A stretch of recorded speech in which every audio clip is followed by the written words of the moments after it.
ምንድነው እንደሱ የምትይኝ? እንዴት እንደተቀየርክ ነው ለሰው ማሰብ መጀመር፣ በተለይ ደግሞ ለክብሩ። አዎ ክብሮ ምን ሳላውቀው ነው ቸኩዬ የጠላሁት። ቸኩለ ነው እኔን እንዳይገማ ነው እንጂ። እንዲህ ትንሽ ብቆይ እኮ ወስዶብኝ ነበር። ውይ እኔም አንተን ትቼ የትም እንደማልሄድ ታውቃለህ። ለዚህ እኮ ነው እኔ የምልሽ። እንደሱ ስጠራኝ እንዴት ደስ እንደሚለኝ። አንቺ የኔ ወይ የኔ ልዩ ሴት ወይዬ፣ በጣም እኮ ነው የማፈቅርሽ። እኔም በጣም ነው የማፈቅርህ። ሰላም ነው። ሰኒ አለች፣ እኔ ጓደኛዋ ነኝ። የሚጠራ ጎረቤቶች። እንዴት አልገባኝም። እኔ እናንተ እንዴት ነው አብረን የምንጠራው? በሩን ስከፍተው አገኙኝ ነው አሉ። አንድ ሰው ግን ቤት ሳስገባ የተደፋፈር ነው ይመስላል። ቅርታ ከጎነቱ የሰኒ ደህንነት ያሳሰበው ቅዱስ ዛሬ ላይ ቤቷ ድረስ ሊጠይቃት ሄዷል። የናሆም እናት እምሩን አርግዛለች መሰለኝ ወፍራለች የሚል ጥያቄ ውስጧ ላይ ተፈጥሮባታል። ነገር ግን መራዊት በጣም ጨንቋታል። ናሆሜም እንደዛው። ሰላም ሰላም! ውድና የተከበራችሁ ውድ ቤተሰቦች ሰላማችሁ ብዝት ትርፍርፍ ይበልልኝ እያልኩኝ እንደተለመደው አዝናኝና አስተማሪ የሆነውን ጽናት ድራማ ክፍል 76ን ይዤላችሁ መጥቻለሁ። እንደምትወዱት ተስፋ አደርጋለሁ። ተወደዳችሁት ቪዲዮን እስከ መጨረሻው ድረስ አይታችሁ ሸር፣ ላይክ፣ ሰብስክራይብ እያደርጋችሁ ታበረታቱ ዘንድ በአክብሮት ጠይቃለሁ። ቅዱስ የሰናይት ሰላምና ደህንነት አሳስቦት ዛሬ ላይ ቤቷ ድረስ ሊጠይቃት ሄዷል። እሷም ከፍታ አስገብተዋለች። አንዳንድ ነገሮችን እያወሩም ነበረ። በዚሁም አጋጣሚ የእሷንም ችግር ተነግረዋለች እህቱ። የእሷ እህት በምን አይነት ምክንያት በምን ልቧ እንደተሰበረ አንዳንድ ነገሮችን ስትነግረው ነበረ። እሱም እንግዲህ ነገሮችን በምክንያት እያደረገ በሱ የሚያሳለፈውን የህይወት ታሪክ እያደረገ አንዳንድ ነገሮችን ሲመክራትና ሲያጽናናት ነበረ። ነገር ግን በሚመልሱት መልስ ምንም ሊግባቡም አልቻሉም። ቀስ በቀስ ይግባባሉ ብለን ተስፋ እናደርጋለን። የናሆሜም እናት እንደዚሁ መታ ነበረ። በዚሁም አጋጣሚ እንግዲህ ለምን አትወልዱም? ውለዱ፣ ልጅ ጸጋ ነው እያለች እየጨቀጨቀቻቸው ትገኛለች። እስከ ዛሬም ድረስ የመራዊትን ህመም የናሆሜ እናት አላወቀችም። ነገር ግን ወፍራለች፣ ሳታረግዝ አትቀርም እያለች ለናሆሜ ስትለው ነበረ። አንቺ እንዳሰብሽው አይደለም እያለም እሱም ሲላት አይደለም። ምን ማለት ነው? ልጅ እኮ ጸጋ ነው። ለምንድን ነው እንደዚህ ደነዝ ይሆን? ከዋኔ እናት ሆኜ ነው እንጂ ሌላ ሰው ቢሆን አንተ የማትበስል ጥሬ ነክ እያለችም ስትለውም ነበረ። ናሆሜም እንግዲህ በሙሉ ስሜ ጠራሽኝ እያለ እየተበሳጨ እንግዲህ እሱ ግን የሚያበሳጨው ራሱ የሚያውቀውና መራዊት የምታውቀው ችግር ስላለ እናታቸው የማታውቀው ችግር ስለሆነ እሱ ነው ውስጣቸውን እያበሳጫቸውም ያለው። ተናዶ ወደ ክፍሉ ይሄዳል። በዚሁም አጋጣሚ እሷም ተናዳ ታጠገቡ ትሄዳለች። መራዊት ትመጣለች። ማሚስ ትለዋለች። ሄዛ ነች ትመጣለች። እንዲያውም መጣሁ ብሎ እሱም ታጠገቧ ተነስቶ ይሄዳል። በዚሁም አጋጣሚ መራዊት ምን ተፈጥሮ ነው ለምን እንደዚህ ሆነ የሚል ውስጧን ጥያቄ የፈጠረ ይመስላል። ፊቷን በጣም ተቀይሯል። በደቂቃ ውስጥ ፊቷ ተቀያይሯል። ከዛ ናሆሜም ጋር ትሄድና ለምንድን ነው እዚህ የተቀመጥከው? ማሚ ሳሎን አይደብራትም እያለች ስትለውም ነበር። እሺ በቃ እመጣለሁ ይላታል። ከአንዴ ሶስቴም ደጋግሜ የጠራሁህ ለምንድን ነው የማትመጣው እያለች እንግዲህ ጎትታ ይዘውም ሄዳለች። በዚሁም አጋጣሚ ወፍራለች እያለች እኮ ትልሻለች እያለም ሲላት ነበረ። ታዲያ ለምን አልወፍርም እንደ ህፃን ልጅ እያጎረስከኝ እያለች ትለዋለች። እንግዲህ አይ አደለም አርግዛ እንደሆነ እያለች ነው ምናምን እያለ እንግዲህ ሲላት መራዊት እንግዲህ እንደዚህ አይነት ነገር ሲነገራት ራሷን በሽታዋን ስለምታውቅ በጣም እየከፋትና ውስጧን እየረበሻት ይገኛል። ውስጧንም እየረበሻት ያለው ነገር ምንድን ነው? ለምን ህልማቸውን አላሰካሁላቸውም? የናሆሜ እናት አያት መሆን ይፈልጋሉ፣ እኔ ግን እንደዛ ማድረግ አልቻልኩም፣ ደስታ ላስደስታቸው አልቻልኩም የሚል ስሜቷን ውስጧን እየረበሻት ይገኛል። እንግዲህ ማነች ሰኒም ለቅዱስ እህቷ በጓደኛዋ በምትወደው በፍቅሯ ልቧ እንደተሰበረ ተነግረዋለች። ሰው ሁሉ ተሰባሪ ነው፣ አንቺ ግን እንደዚህ አይነት እድል እንዳያልፍሽ፣ የእህትሽን እድል አትስጭው። አንቺ እህትሽ በተገረፈችበት አለንጋ ዛሬም አትገረፊ፣ እኔ ብዙ ነገር አሳልፍ ያለሁ እያለም ሲመክራትም ነበረ። በዚሁም አጋጣሚ እንግዲህ ጽናትና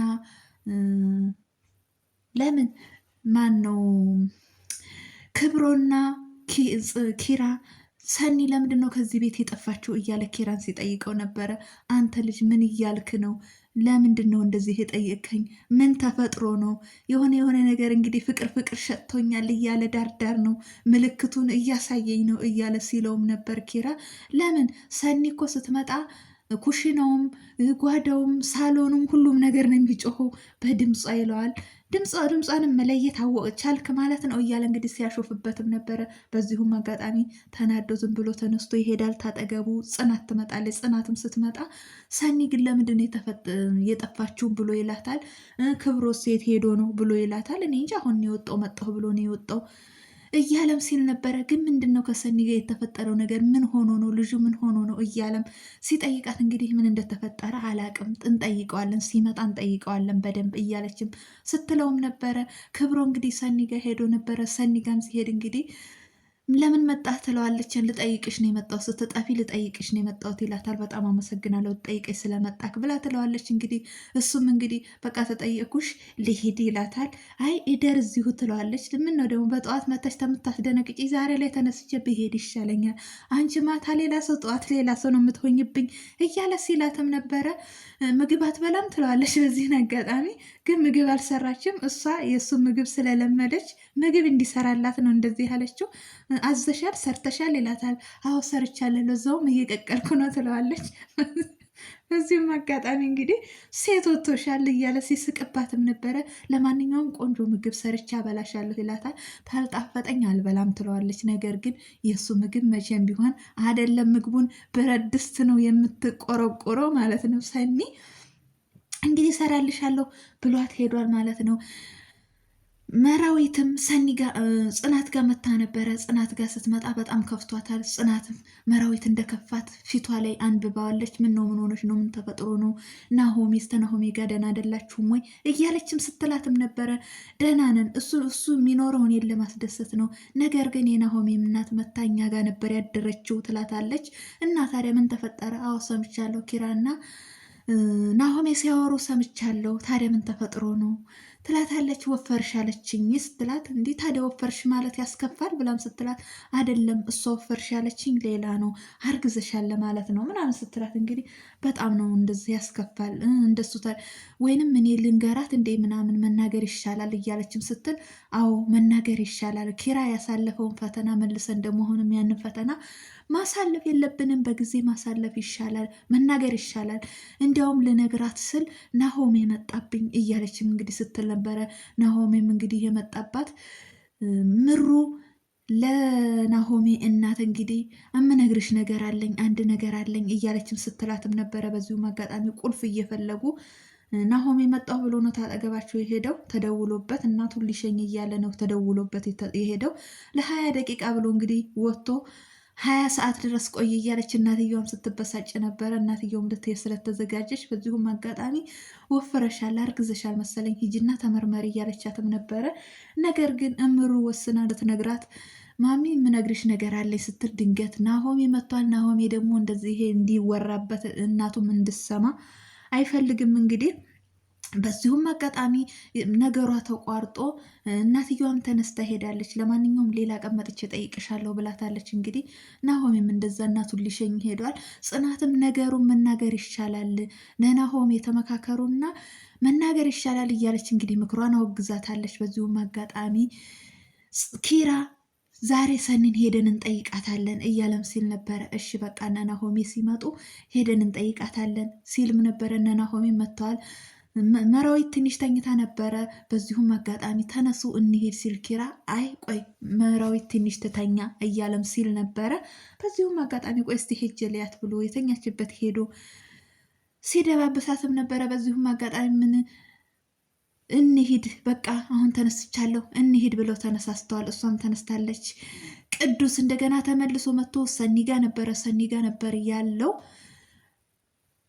እነ መራዊት እነ ሰኒ እነ ኪራ ሁሉም ተሰብስበው እንግዲህ እሷን ሊጠይቁ ይመጣሉ። ሊጠይቋት ሲመጡ ቅዱስ እቤት ውስጥ ነው ያለው። በጣም ይደነግጣሉ። እነሱም ይሳሳቃሉ። ሁለቱም እብድ እንዴት ከፈተችለት እያሉም ሲሉም ነበረ። እንግዲህ ሁሉም እርስ በርስ እየተተያዩ ነበረ።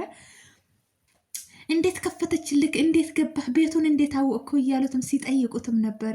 በዚሁም አጋጣሚ ባለፈው ቡና ቤት አይቻት እንደዚሁ ሻይ ቡና ስትል አይቻት ስለ ከፋት አይቻለ ጠይቃት ነው የመጣሁት፣ በዚህ ሳልፍ ነው ጎራ ያልኩት እያለም ሲል ነበረ። ኧረ እባክህ ታዲያ እኛም ሲጀምረን እንደዚህ ነበረ። አትምጡብኝ አትልም ነበረ? አትምጡብኝ ተረጋጉ ብትል እኛም እኮ አንመጣም ነበር እያለ እንግዲህ ናሆሜም ሲያሾፍበትም ነበረ። ኪራም እንደዚሁ ሲያሾፍበት ነበረ። ምን እያላችሁ ነው? ምን ተፈጥሮ ነው? እንዲያውም ልሄድ እያለም ሲል እንግዲህ ለምንድን ነው የምትሄደው? እኛ ሰው አይደለንም? እንደኛ እዚህ እናድራለን? እኛም እኮ አናድርም እያለም ሲለውም ነበረ እንግዲህ ኪራ። ናሆሜም እንደዚሁ ሲል ነበረ። ማነች ሰኒም በጣም ደንግጣ ጽናትሽ ምግብ እንስራ ብለው ተነሳስተው ወደ ኩሽና ገብተዋል። ማነች መራዊትም እኔም ላግዛቸው ብለው ሄደዋል። እንግዲህ አሁን ምን ምግብ ልሰሩ ነው? ሄዳችሁ ልታወሩ ነው እንጂ ተሰብስባችሁ ልታወሩ ነው እያለ ናሆሜም ሲላቸው ነበረ። ኪራም እንግዲህ የራሳቸው ጉዳይ ይሁና እኛም እዚህ እናወራለን ብለው በዚሁም አጋጣሚ ቅዱስን ይዘውታል። እንግዲህ እንዴት ገባክ? እንዴት ከፈተችልክ? በቃ አዲስ ጀንጃኛ አግኝተሽ ነው ከኛ ጋር የቀረሽው እያሏትም ነበረ ሰኒን። በዚሁም አጋጣሚ ለምንድነው ስልክን ማታነሹ እያሉ ለካ ቅዱስን አግኝተሽ ነው እንደዚህ የሆንሽው የጠፋሽው እያሉም እንግዲህ ሲያሾፉባትም ነበረ። ቅዱስም እንግዲህ እነሱ ድንገት በመምጣታቸው በጣም ደንግጧል። ሰኒም በጣም ደንግጣለች። ያልሆነ ነገር ነው የተፈጠረባቸው። ክብሩም እየተመላለሰ ነው ሰኒ ጋር። አሁን ደግሞ ቅዱስም እሷ ጋር መመላለስ ጀመረ እና የትኛው ነው ብለን እንወስናለን። እንግዲህ የትኛው ነው የሰኒ ጓደኛ፣ የሰኒ የሚንከባከባት ጓደኛ፣ ፍቅረኛ የሚሆናት የትኛዋ ነው? የደስታዋ የሀሳቧ ተጋሪ የትኛው ነው የሚሆነው የሚለውን በቀጣይ ይዘንላችሁ እንመጣለን። ውድ ቤተሰቦቼ ለዛሬ ይዤላችሁ የመጣሁት ይህንን ይመስላል። በሌላ ቪዲዮ ውስጥ የምንገናኝ። ሰላም ሁኑልኝ። ባይ ባይ።